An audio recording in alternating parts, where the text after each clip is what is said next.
Innal hamdalillah nahmaduhu wa nasta'inuhu wa nastaghfiruh wa na'udzu billahi min shururi anfusina wa sayyiati a'malina may yahdihillahu fala mudilla lahu wa may yudlil fala hadiya lahu wa asyhadu an la ilaha illallah wahdahu la syarika lahu wa asyhadu anna Muhammadan 'abduhu wa rasuluhu la nabiyya ba'dahu. Allahumma salli ala Muhammad wa ala ali Muhammad kama sallaita ala Ibrahim wa ala ali Ibrahim wa barik ala Muhammad wa ala ali Muhammad kama barakta ala Ibrahim wa ala ali Ibrahim innaka Hamidum Majid. Qala Allah Ta'ala ya ayyuhalladzina amanu taqullaha haqqa tuqatih wa la tamutunna illa wa antum muslimun. Ya ayyuhan nasu taqu rabbakumul ladzi khalaqakum min nafsin wahidah wa khalaqa minha zawjaha wa batha minhuma rijalan katsiran wa nisaa'a wattaqullaha alladzi tasaaluna bihi wal arham innallaha kana 'alaikum raqiba. Ya ayyuhalladzina amanu taqullaha wa qulu qawlan sadida yuslih lakum a'malakum wa yaghfir lakum dhunubakum wa may yuti'illaha wa rasulahu faqad faza fawzan 'azima. Amma ba'd fa inna asdaqal hadithi kitabullah wa khairal hadyi hadyu Muhammadin sallallahu alaihi wasallam wa syarrul umuri muhdatsatuha fa inna kulla muhdatsatin bid'ah wa kulla bid'atin dhalalah wa kulla dhalalatin finnar. Jamaah yang dimuliakan Allah Subhanahu wa taala, alhamdulillah segala puji dan syukur senantiasa kita panjatkan kehadirat Allah Subhanahu wa taala yang telah melimpahkan segenap rahmat, hidayah serta nikmat-Nya kepada kita semua, sehingga pada siang hari ini kita dapat berjumpa di tempat yang mulia ini dalam rangka melaksanakan kewajiban kita sholat Jumat berjamaah. Salawat dan salam semoga senantiasa tercurah untuk Nabi kita Muhammad sallallahu alaihi wasallam dan juga untuk para sahabat beliau dan juga untuk orang-orang yang mengikuti beliau sampai yaumil qiyamah. Amin ya rabbal alamin. Jamaah yang dimuliakan Allah Subhanahu wa taala, Allah taala mengatakan wal 'asri innal insana lafi khusr. Demi masa sesungguhnya manusia itu berada di dalam kerugian, kecuali kata Allah ada 4 kriteria yang menjadikan seorang tidak rugi.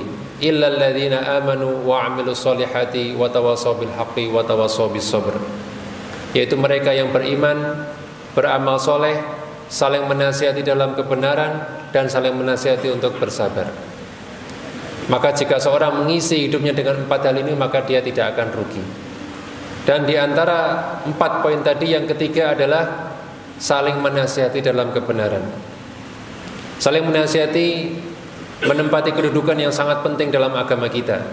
Nabi sallallahu alaihi wasallam mengatakan ad-dinun nasihah, ad-dinun nasihah, ad-dinun nasihah. Agama itu nasihat, agama itu nasihat, dan agama itu adalah nasihat. Nabi mengucapkan sampai 3 kali. Ini menunjukkan bahwasanya agama walaupun terdiri dari banyak unsur, ya unsur akidah, tauhid, fikih, ibadah dan lain sebagainya, ternyata Nabi mengkhususkan menyebut nasihat sebagai salah satu dari inti ibadah. Sebagaimana Nabi ketika mengatakan al-hajju arafat, haji adalah Arafah.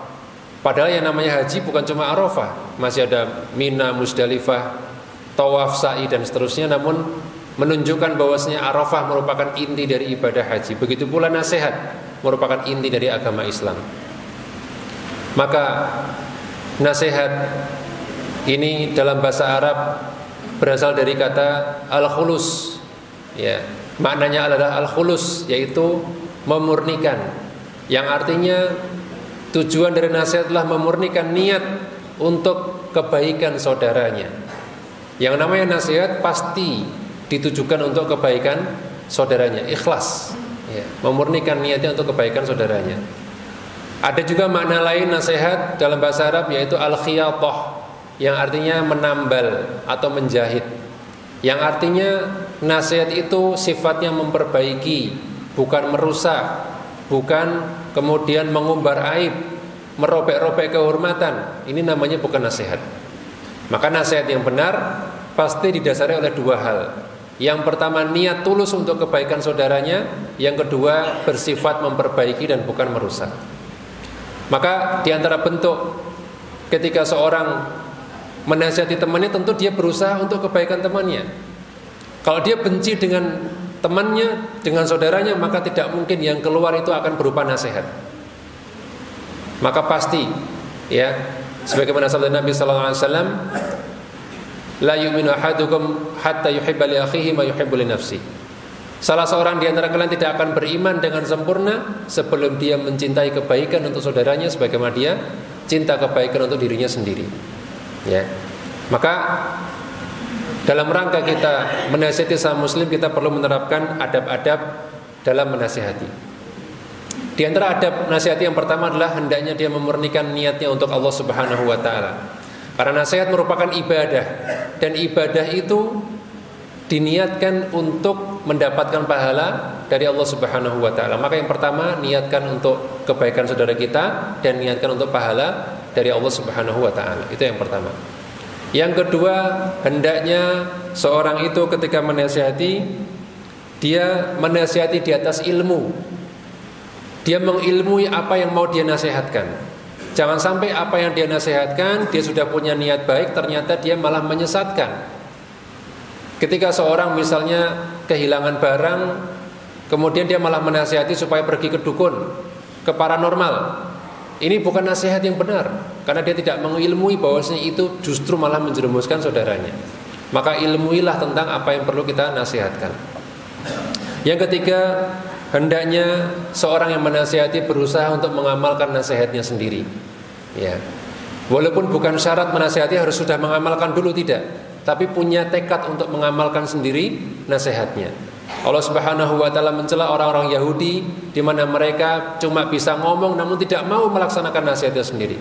Atamuruna an-nasa bil birri wa tansawna anfusakum wa antum tatlunal kitab. Wahai orang Yahudi, ya. Apakah kalian mengajak orang kepada kebaikan namun kalian melupakan diri kalian sendiri? Maka jangan seperti orang Yahudi, namun jadilah seperti kita kaum muslimin yang ketika kita menasihati kita juga berusaha mengamalkannya. Yang keempat adalah hendaknya tidak memaksakan nasihat. Ya. Kadang-kala kita kalau menasihat itu saking pengennya diterima sampai mengancam-ngancam. Kalau kamu nggak terima nasihat saya, berarti kamu orang yang dablek, berarti kamu orang yang begini begitu. Ini tidak benar. Bukan begitu cara menasihati. Dia mau terima alhamdulillah, dia nggak terima juga tidak apa-apa. Kita sudah menjalankan kewajiban kita. Ya, kata Ibnu Hazm rahimahullah, siapa yang memaksakan nasihat maka dia adalah orang yang zalim. Kemudian yang kelima di antara adab dalam menasihati adalah hendaknya berusaha menasihati secara empat mata, sembunyi-sembunyi, tidak dilakukan di depan banyak orang. Nabi SAW telah mencontohkan, telah memberikan petunjuk kepada kita bagaimana menasihati penguasa. Nabi mengatakan dalam sebuah hadis riwayat Bukhari, adalah Muslim, man arada ayang sahha lidhi sultan fala yubdihi alaniyatan. Barang siapa yang ingin menasihati penguasa, maka janganlah dia lakukan secara terang-terangan, jangan dilakukan di depan umum. Ya. Fal ya'khudh biyadihi wa yakhlu bihi. Maka hendaklah dia ambil tangannya, dia seret, kemudian dia ajak berdua saja. Ya. Fa in qabila minhu fadhak. Kalau dia terima nasihatnya, alhamdulillah, itu yang diharapkan. Wa illa faqad adda alladhi alaihi. Namun kalau tidak diterima, maka dia telah melaksanakan kewajibannya, selesai. Ya, yang penting kita berusaha untuk menasihati, dan itu akan lebih mudah diterima daripada menasihati di depan banyak orang. Karena kalau di depan banyak orang, gengsi sudah menguasai, dia pasti akan ada penolakan. Maka yang lebih tepat adalah menasihati secara sembunyi-sembunyi. Kemudian yang keenam adalah hendaknya memilih kata-kata yang pas dan lembut. Ya, usahakan memilih kata-kata yang pas untuk kemudian disampaikan supaya dia lebih mudah untuk menerima. Allah Ta'ala memerintahkan Nabi Musa dan Harun ketika menghadapi Fir'aun yang merupakan tauhid terbesar ketika itu. Apa kata Allah Ta'ala? Idhaba ila Fir'aun faqula lahu qawlan layyinan la'allahu yatadzakkaru aw yakhsha. Pergilah ke Fir'aun, kemudian katakanlah dengan perkataan yang lembut kepada dia. Mudah-mudahan dia bisa menerima dan bisa ingat kepada Allah, mudah-mudahan takut kepada Allah. Kalau ke Fir'aun saja kita diperintahkan untuk lembut, padahal dia adalah orang paling kafir sedunia, apalagi kepada saudara kita. Dan yang terakhir adalah di antara adab menasihati adalah hendaknya juga memilih waktu yang tepat.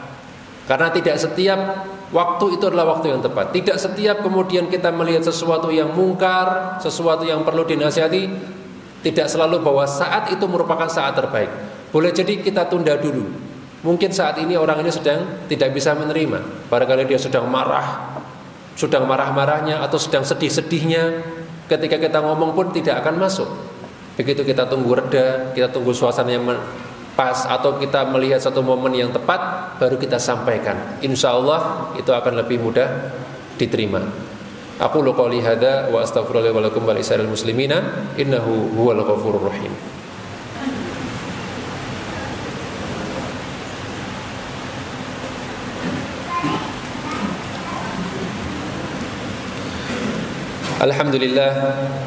Alhamdulillahilladzi arsala rasulahu bil huda wa dinil haqq liyudhhirahu 'alad dini kullihi wa kafa billahi shahida wa asyhadu an la ilaha illallah wahdahu la syarika lah wa asyhadu anna Muhammadan 'abduhu wa rasuluhu la nabiyya ba'dah.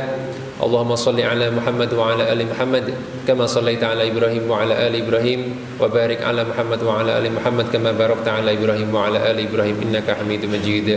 Ibadallah ittaqullah. Jamaah yang dimuliakan Allah Subhanahu wa taala, kalau tadi kita bicara soal adab dalam menasehati, maka belum lengkap kalau kita juga tidak mempelajari adab ketika dinasehati. Karena jangan sampai kita hanya mau menasehati namun tidak mau dinasehati. Maka ada dua adab ketika dinasehati. Yang pertama, hendaknya dia tidak memandang kepada siapa yang menasehatinya. Jangan sampai kemudian hanya karena orang yang menasihati ini adalah orang yang lebih junior daripada dia, orang yang dia pandang lebih rendah, atau mungkin kedudukannya, atau mungkin jabatannya lebih rendah, atau senioritasnya lebih rendah dari dia, kemudian dia menolak nasihat tersebut dengan berbagai macam alasan. Kamu anak kemarin sore, kamu ini tahu apa, kamu ini belum pengalaman, kamu begini, kamu begitu, kamu nggak ada, kamu ilmunya baru cetek, dan seterusnya. Karena menolak nasihat, karena meremehkan orang lain merupakan definisi dari sombong atau kiber. Nabi SAW mengatakan, al-kibru batarul haq wa ghamtun nas. Sombong adalah menolak kebenaran dan meremehkan manusia. Maka komplit terkumpul dalam perilaku semacam ini. Dia tolak nasihat yang benar hanya karena dia remehkan orang yang menasihatinya. Itu yang pertama. Jangan sekali-kali menolak karena melihat orangnya. Sudah, mau dari anak kecil, mau dari junior, kalau benar terima. Yang kedua adalah hendaknya ketika dia tidak mampu untuk menjalankan nasihat tersebut, maka minimalnya jangan ditolak. Karena sebagian orang, wah masih berat nih, maaf ya. Tidak, jangan seperti itu. Alhamdulillah, terima kasih atas sarannya. Semoga nanti saya bisa menjalankan di waktu mendatang. Karena kalau kita sudah merasa nggak mampu, kemudian kita tolak, kita tidak akan pernah melaksanakan nasihat tersebut.